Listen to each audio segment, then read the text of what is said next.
नमस्कार।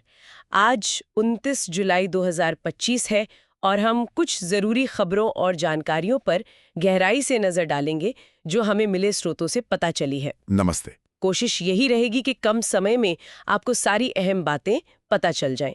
तो चलिए शुरू करते हैं। बिल्कुल, आज तो कई अलग अलग फील्ड से खबरें हैं। Appointments, banking, international, national, sports, culture, काफी कुछ है। देखते हैं क्या तस्वीर बनती है। हाँ, तो सबसे पहले कुछ अहम नियुक्तियां देख लेते हैं। अनुराधा ठाकुर, जो आर्थिक मामलों के विभाग की सचिव हैं, उन्हें अब आरबीआई के केंद्रीय बोर्ड में डायरेक्टर नियुक्त किया गया है।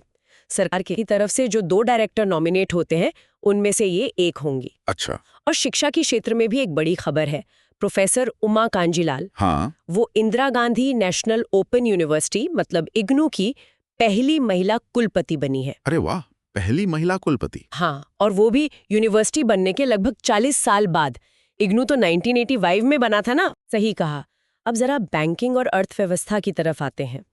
एक फिनटेक कंपनी है एक्सफ्लो। हाँ, सुना है, क्रॉस बॉर्डर पेमेंट्स वाली। वही, उन्हें आरबीआई से ऑनलाइन पेमेंट एग्रीगेटर मतलब पीएसीबी के तौर पर काम करने की सैद्धांतिक मंजूरी मिल गई है। अच्छा, तो इससे विदेश से पैसे मंगाना भेजना आसान होगा। हाँ, बिल्कुल। दूसरी तरफ सरकारी बैंकों का एक आंकड़ा थोड़ा चिंताजनक है। कौन सा? वित्त मंत्रालय ने संसद में बताया है कि मार्च 2025 तक सरकारी बैंकों ने 1629 कॉर्पोरेट उधारकर्ताओं को विलफुल डिफॉल्टर घोषित किया है। 1629? ये तो काफी बड़ी संख्या है। और बकाया कितना है? कुल बकाया है 1.62 लाख करोड़ रुपए। बाप रे, 1.62 लाख करोड़। तो सरकार क्या कर रही है इनके खिलाफ? सरकार SARFAESI act, date recovery tribunal, DRTs और आईबीसी मतलब दिवालियापन कानून, इनके तहत कानूनी कार्रवाई कर रही है। और ऐसे लोगों पर 5 साल तक कोई नया वेंचर शुरू करने पर रोक भी लगा रही है। और वो लिस्ट वाली बात भी है ना। आरबीआई कहता है कि बैंकों को हर महीने विलफुल डिफॉल्टर्स की लिस्ट क्रेडिट इंफॉर्मेशन कंपनियों मतलब सीआईसीज को देनी होती है। हाँ, और 25 लाख से ऊपर के लोन वाली लिस्ट तो सीबल जैसी कंपनियों की वेबसाइट पर मिल भी जाती है। इसी से जुड़ी एक और खबर है। ईडी मतलब प्रवर्तन निदेशालय ने 9 लोगों को भगोड़ा आर्थिक अपराधी घोषित किया है। अच्छा। और पीएमएलए और एफयूए 2018 के तहत करीब 15,298 करोड़ रुपए और 749 करोड़ रुपए की संपत्ति जब्त की है। तो कुल मिला के कितना हुआ? कुल जब्ती करीब 16,000 करोड़ के आसपास हुई।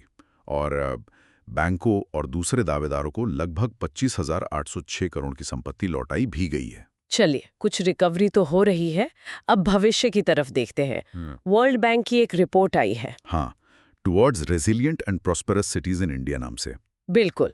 इसके मुताबिक भारत को 2050 तक शहरों में नए, लचीले और कम कार्बन वाले इंफ्रास्ट्रक्चर और सेवाओं के लिए पता है कितने निवेश की जरूरत होगी? कितना? $2.4 ट्रिलियन से ज्यादा। 2.4 ट्रिलियन? ये तो बहुत बड़ी रकम है। हाँ, रिपोर्ट ये भी कहती है कि 2050 तक भारत की शहरी आबादी लगभग दोगुनी हो जाएगी, करीब 90 करोड़। बाप रे, 90 करोड़। और घरों की जरूरत? 2070 तक 14 करोड़ 40 लाख से ज्यादा नए घर चाहिए होंगे। जबरदस्त चुनौती है ये तो। पर इसमें कोई अच्छी बात भी है? हाँ, एक उम्मीद है कि 2030 तक 70% नई नौकरियां शहरी इलाकों से ही आएंगी। ये तो पॉजिटिव है। और रिपोर्ट कहती है कि अगर समय पर अडेप्टेशन मतलब अनुकूलन कर लिया जाए तो मौसम के झटकों से होने वाला अरबों डॉलर का सालाना नुकसान बच सकता है। सही कहा। एक और बैंकिंग खबर, लेकिन अंतर्राष्ट्रीय। हांगकांग मॉनेटरी अथॉरिटी ने, अच्छा, HKMA, हाँ, उन्होंने इंडियन ओवरसीज बैंक की हांगकांग ब्रांच पर जुर्माना लगाया है। क्यों? मनी लॉन्ड्रिंग और टेररिस्ट फाइनेंसिंग रोकने के नियमों का उल्लंघन करने के लिए। जुर्माना HK डॉलर्स 850,000 का है, मतलब करीब 9.3 करोड़ रुपए। ओहो, ये दिखाता है कि इंटरनेशनल कंप्लायंस कितना जरूरी है। बिल्कुल।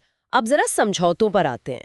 भारत की सीबीआई और यूके की नेशनल क्राइम एजेंसी NCA के बीच एक MOU साइन हुआ है। किस बारे में? आर्थिक अपराध, गंभीर धोखाधड़ी, भ्रष्टाचार और संगठित अपराध से मिलकर लड़ने के लिए।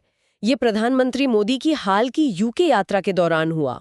अच्छा, ये अच्छी पहल है। देश के अंदर की बात करें तो वित्त मंत्री निर्मला सीतारमण ने 166वें आयकर दिवस समारोह की अध्यक्षता की। हाँ, 166वां इनकम टैक्स डे।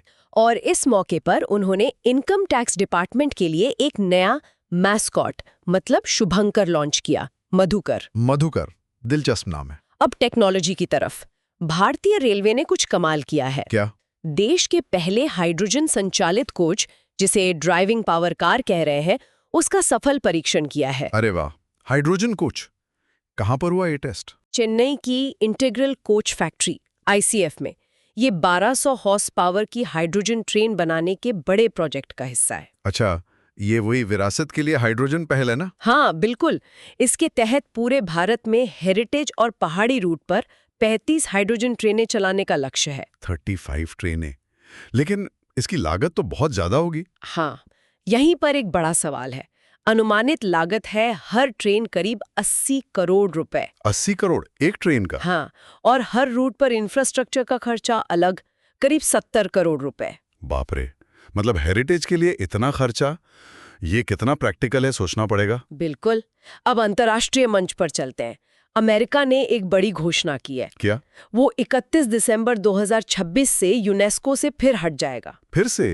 ये तो तीसरी बार होगा ना? पहले 1984 और 2017 में भी हटे थे। हाँ, तीसरी बार। और अमेरिका तो यूनेस्को के कुल बजट में 8% से ज्यादा का योगदान देता था। इसका असर तो पड़ेगा। बिल्कुल पड़ेगा। एक और अंतर्राष्ट्रीय खबर, भारत ने 5 साल बाद चीनी नागरिकों के लिए टूरिस्ट वीजा फिर से देना शुरू कर दिया है। अच्छा, ये भी अहम है। जी। अब आते हैं खेल की दुनिया पर। हाँ, क्रिकेट की खबर है। पुरुषों का 17वां एशिया कप 2025 में होगा। कहाँ? UAE में, 9 सितंबर से 28 सितंबर तक। और ये T20 फॉर्मेट में होगा। ठीक है। और अब एक बहुत ही जबरदस्त खबर। बताइए। सिर्फ 19 साल की दिव्या देशमुख, हाँ। उन्होंने फिडे महिला विश्व कप 2025 जीतकर इतिहास रच दिया है। अरे वाह, कमाल कर दिया। किसको हराया फाइनल में? जॉर्जिया के बटूमी में हुए फाइनल में उन्होंने कोनेरू हम्पी को हराया। कोनेरू हम्पी को? ये तो बहुत बड़ी बात है। हाँ, और वो ये खिताब जीतने वाली पहली भारतीय महिला बन गई हैं। पहली। शानदार। और वो ग्रैंड मास्टर भी बन गई है ना? बिल्कुल, वो ग्रैंड मास्टर खिताब पाने वाली चौथी भारतीय महिला हैं और देश की कुल 88वीं GM। वाकई कमाल की उपलब्धि है। बहुत बढ़िया। रक्षा क्षेत्र में क्या खबर है? भारत और सिंगापुर के बीच जॉइंट मिलिट्री एक्सरसाइज हुई, बोल्ड कुरुक्षेत्र 2025। अच्छा, ये तो हर साल होती है लगभग। कहाँ हुई इस बार? राजस्थान के जोधपुर में। ये इसका 14वां संस्करण था। इसमें भारतीय सेना की मैकेनाइज्ड इन्फेंट्री रेजिमेंट और सिंगापुर आर्म्ड फोर्सेस ने हिस्सा लिया। अब जरा संस्कृति की तरफ। हाँ, संस्कृति मंत्रालय ने तमिलनाडु के गंगईकोंडा चोलपुरम में एक खास महोत्सव मनाया, आदि थिरुवथिराई। ये किस उपलक्ष्य में? महान चोल सम्राट राजेंद्र चोल प्रथम की जयंती पर।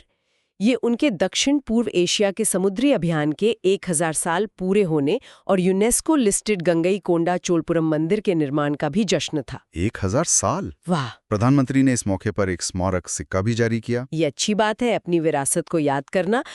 एक दुखद खबर भी है। हाँ, WWE के आइकॉन हल्क होगन। ओह, हल्क होगन। हाँ, उनका असली नाम टेरी जीन बोलिया था। उनका 71 साल की उम्र में निधन हो गया। ओह, ये तो दुख की बात है। वो तो बहुत बड़े स्टार थे। हाँ, 6 बार के WWE चैंपियन थे और 80-90 के दशक में प्रोफेशनल रेसलिंग को मेन स्ट्रीम में लाने में उनका बड़ा हाथ था। बिल्कुल। महत्वपूर्ण दिनों की बात करें तो 26 जुलाई को कारगिल विजय दिवस मनाया गया। हाँ, 1999 के कारगिल युद्ध में पाकिस्तान पर भारत की जीत का दिन, ऑपरेशन विजय। सही कहा। अब राज्यों से एक अनोखी खबर। झारखंड ने देश का पहला माइनिंग टूरिज्म प्रोजेक्ट शुरू किया है। माइनिंग टूरिज्म मतलब खदानों में टूरिज्म? हाँ, Jharkhand tourism development corporation JTDC और सेंट्रल कोलफील्ड्स लिमिटेड CCL के बीच 5 साल का MOU हुआ है। दिलचस्प है। कहाँ शुरू कर रहे हैं? शुरुआती फेज में रामगढ़ जिले में जो नॉर्थ उरी मारी ओपन कास्ट खदानें हैं, उन्हें टूरिस्ट स्पॉट के तौर पे डेवलप किया जाएगा। ये तो बिल्कुल नया कॉन्सेप्ट है इंडिया में। हाँ, और आखिर में एक छोटी सी प्यारी खबर। प्रधानमंत्री मोदी ने UK के किंग चार्ल्स III को अपनी एक पेड़ माँ के नाम पहल के तहत एक खास पेड़ का पौधा भेंट किया, डेविडिया इनवॉल्क्राटा सोनोमा, जिसे रुमाल पेड़ भी कहते हैं। अच्छा, रुमाल पेड़, ये कहाँ लगाया जाएगा? इसे रॉयल एस्टेट पर लगाया जाएगा। अच्छी पहल है। तो आज हमने वाकई काफी कुछ कवर कर लिया, नियुक्तियों से लेकर अर्थव्यवस्था की बड़ी चुनौतियों जैसे विलफुल डिफॉल्टर्स और शहरों के लिए भारी निवेश की जरूरत। हाँ, और दूसरी तरफ हाइड्रोजन ट्रेन जैसी महंगी टेक्नोलॉजी, अंतर्राष्ट्रीय समझौते, खेल में ऐतिहासिक जीत और सांस्कृतिक उत्सव तक साफ दिखता है कि कितने अलग अलग मोर्चों पर एक साथ बदलाव और विकास हो रहा है। बिल्कुल। और इन सब बिखरी हुई कड़ियों को एक साथ देखें तो ये सोचना पड़ता है, क्या ये सब कहीं ना कहीं जुड़ा हुआ है? एक तरफ हम भविष्य की टेक्नोलॉजी पर इतना खर्च कर रहे हैं, दूसरी तरफ बैंकों के लाखों करोड़ डूबे हैं और शहरों को बचाने के लिए खरबों डॉलर चाहिए। ये संतुलन कैसे बनेगा, ये वाकई एक बड़ा सवाल है। हाँ, इसी सवाल के साथ आज की बातचीत यहीं खत्म करते हैं। अगली बार फिर मिलेंगे कुछ नई जानकारियों के साथ। जरूर। नमस्कार। नमस्कार।